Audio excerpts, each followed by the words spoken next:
Hi, I'm Ian and welcome to Executive Grooves. Now, my guest today is Steve Botterill, who runs the Resourceful People Group. And I met Steve probably 3 or 4 years ago. Very interested in his approach. He's got some great ideas, great tools, some great stories. So without further ado, let's crack on and listen to Steve. Good morning, Steve, and welcome to Executive Grooves. Nice to see you. Good morning, Ian. I'm excited to be here. Thank you very much for having me. I want to take you back to start the conversation when you perhaps weren't a business leader. You were in your teenage years and you were listening to music, and I'm really interested to know what sort of music you listened to as a teenager.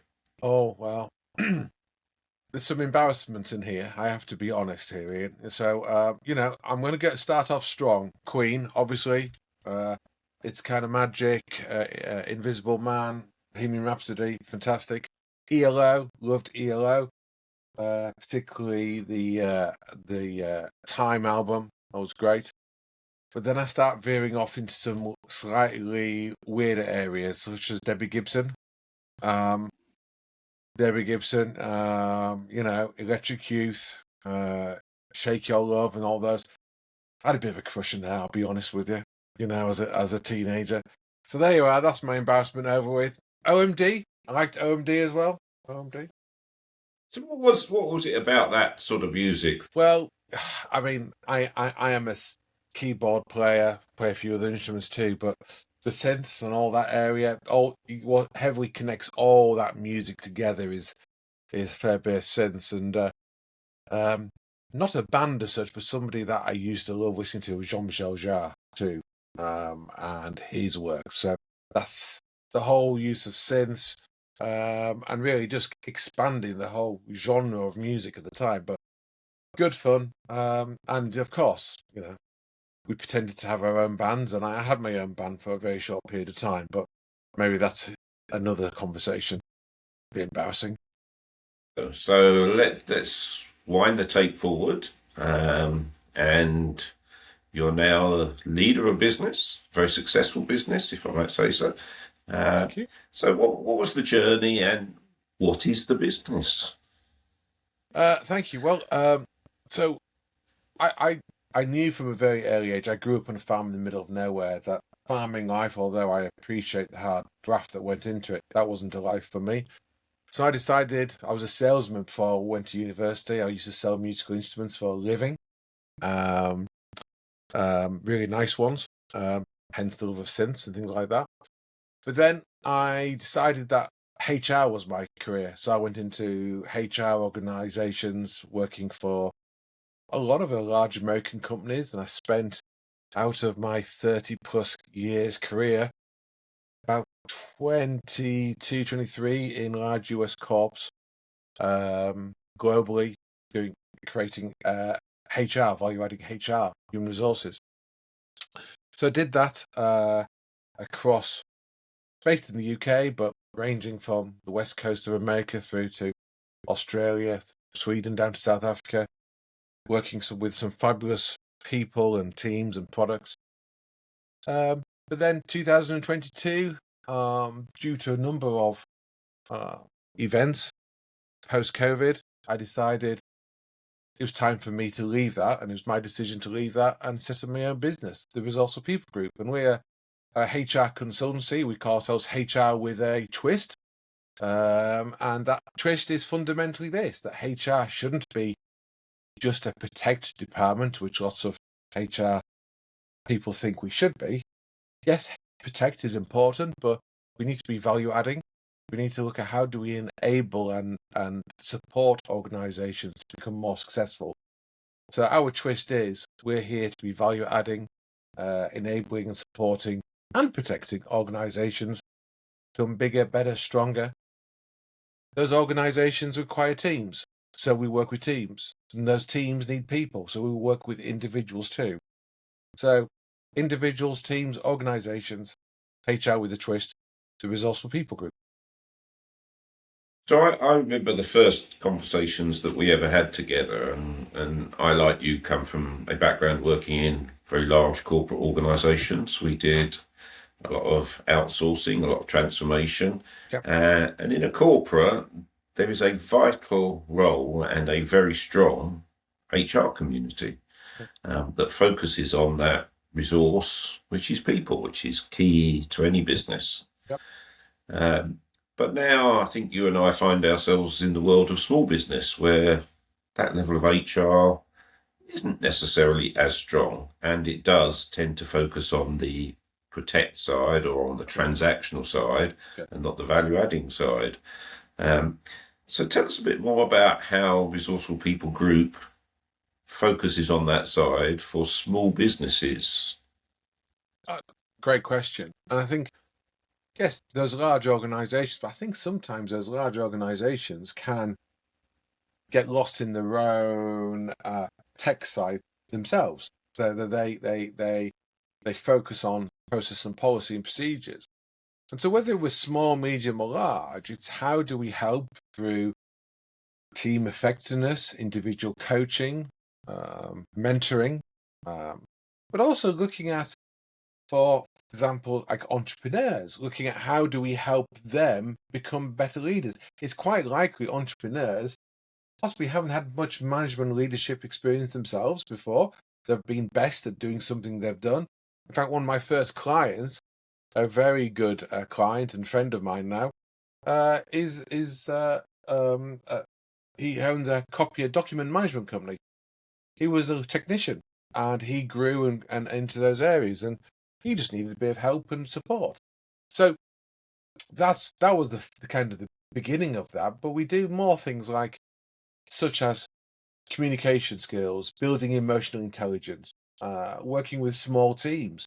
Small teams are vital, not only to understand how these small teams, because there's nowhere to hide in a small team. You are, by definition, very close quarters, and it's important to have very good communication within the team, honest, psychologically safe communication, but also not just within the team, but also with the stakeholders, the clients, the customers, maybe the regulators. So I do a lot of work with the universities, done a lot of work with Cambridge University. I've done a lot with biotech in Cambridge, which has been fabulous. But also the likes of news corporations, media. Very pleased to say the News UK is one of my clients, which is the owner and the of the Sun, Times, and Virgin Radio, and I've worked with them. And so it doesn't matter the size. It's, do you have a desire to change and improve? And whether it's a couple of people organization, or a bigger team, or a large corporation, we're here to help them to move from good to great, great to excellent, and sometimes from not very good to okay, because that's also an important step. People forget that. They always think they want to aspire to be amazing. Some people just need to get out of the weeds sometime, and that's what we do. There's no necessary trade secrets in this. I think the important thing for anybody in the line of profession that both you and I are in is got to listen to the client. We need to understand the business. And what is fundamental is, and I've seen it when I have been the other side of the chair, when I've been in the corporate world buying in consultancy or support, I'm going to sell you a solution. Okay, do you know my problem yet? And the first thing is we need to understand what the client need is, whether it's an individual, a team, or an organization. And what's really important for me is I do not sell a solution that's off the shelf. I listen to the client. I work with the client. I'm working with a client at the moment based in Malta, which is a nice international job. And I've asked them for a whole lot of background information because it's important I understand that background information so that we can then help provide a solution that absolutely hits the nail on the head. So it's working in partnership. I for clarity, and I'd imagine you'd say the same. We don't know everything. Sometimes it's a voyage of discovery ourselves, but our specialism comes in. We can leverage the tools that we have become comfortable and familiar and competent in using, whether that's insights or Crohn's, Corn Ferry, social competence inventory, or adaptability, AQAI, which is a fabulous tool on adaptability. Got those tools. So the tools are one thing. It's about asking the right questions and understanding and digging deeper and really working with the client in partnership and saying, okay, here is what I've heard. This is what I think we can do to help you. Let's work together and do that. And that's one for a better description, the magic juice.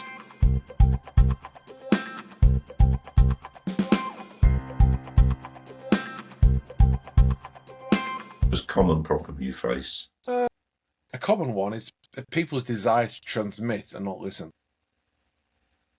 And that transmitting is because they haven't listened to the real reason. And you said, you talked about sometimes the need to dig further. It's a bit like scratching the surface off. And there's the expression of the 5 whys. Well, why is that happening? No, why is that happening? And why is that happening? Keep going down. And there's some fantastic tools like Edward de Bono 6-hat thinking that you can adopt, and those sort of things, to which we also use in our workshops, where you actually get down into the nub of the issue. And often it's people making assumptions, people not looking at data, people not listening to data, people not listening to individuals. And one of the ways that we can help people, and we often do, is to build psychological trust in that organisation, or that team, or within a group of individuals, so that they can say, hang on, I don't know what you're talking about. I want to hear more. I want to hear your perspective.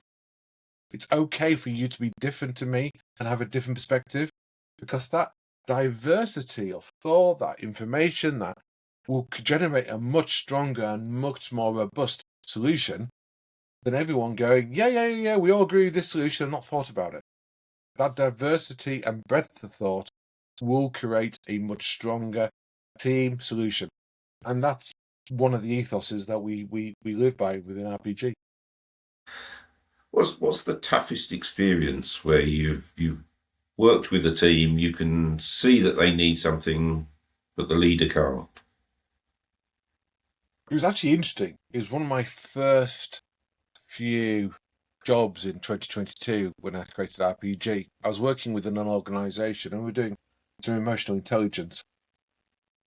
And what was interesting in this particular group, there's about 25 people. I won't name the area or the sector, but what I'll say, it was geographically in London. It was in a sector that I'd never worked for. And we did the Insights personality profiling tool. And within the workshop, we created what's called a face validity. Everyone had done their assessments. And as part of that face validity, everyone looks at their report and they come up, and we use a methodology to do that. How valid on face value do they think that this report is? And the vast majority were 92, 91% or 89%, all pretty good. For one person was 65. And that was the boss of the boss that was in the room. So that was a little bit interesting.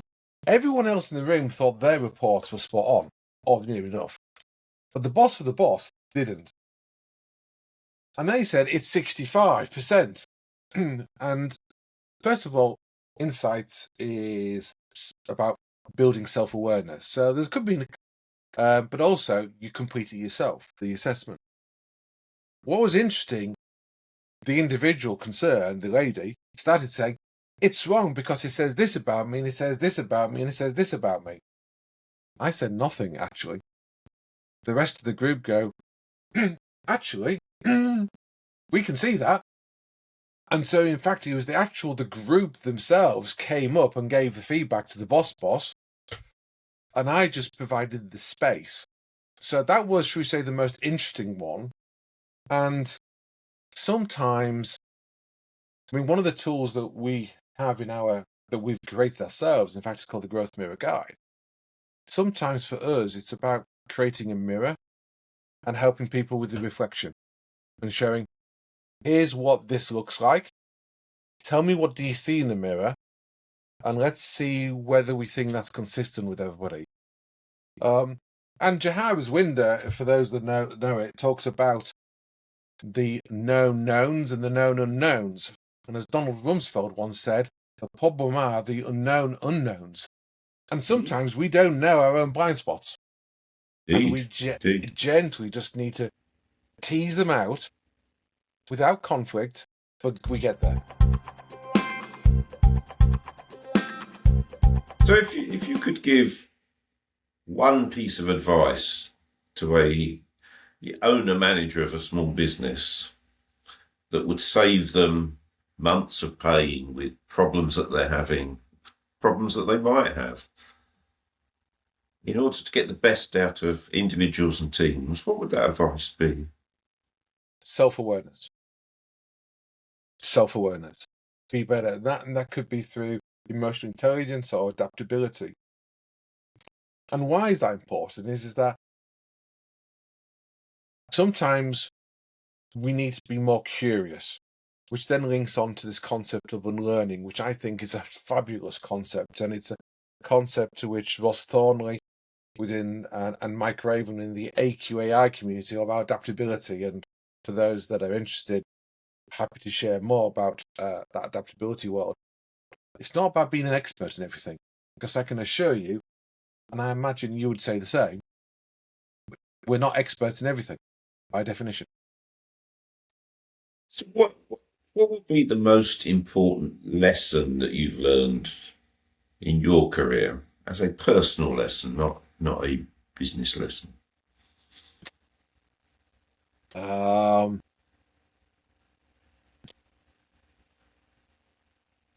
I'm going a little bit personal here, you know this because you were kind to me during the period. But my wife tragically died 2 years ago, and one of those things is about resilience, and being kind to yourself, mental flexibility. At the time, my wife had it was cancer, and cancer came back very quick, very hard, and we didn't have very long in the end when it came back. And I had the luxury of owning my own business, and I decided to effectively close the business down for a period of time whilst I rebuilt. And I think it's important, particularly, I'm going to say this, it's gender specific, blokes particularly, to say, I'm not okay. I think blokes are particularly hard on themselves, and they don't say that. And mental well-being is so important for all genders. It is, but men particularly don't like admitting it. And so, rebuilding myself and the family, the kids, and everybody else, and then deciding what's next. Do I want to restart RPG, keep going again? And the answer was yes, of course. I'm here, and I enjoy what I do. But that was possibly my hardest personal lesson. So we come to the end. Wow. Really appreciate you taking the time to come on today. I'm sure our listeners will be enthralled by what they've heard. And now we know what the twist is, because Resourceful People Group is HR with a twist, Resourceful People Group. Thanks, Ian, for having me on. Thank you. Well, I found that really interesting. I hope you did too. A lot of value in there, and a big thank you to Steve for his honest, candid approach. Obviously, difficult moments in there, talking about his personal situation. Also very interesting talking about how he tries to drive value into his clients through HR tools and techniques, as opposed to just the protect side. and it's the value side that's always interested me, which is why Steve and I have lots of interesting chats. So again, hope you found that interesting. And as ever, if there is anybody else you'd like me to interview, just message me the details and I'll take care of the rest.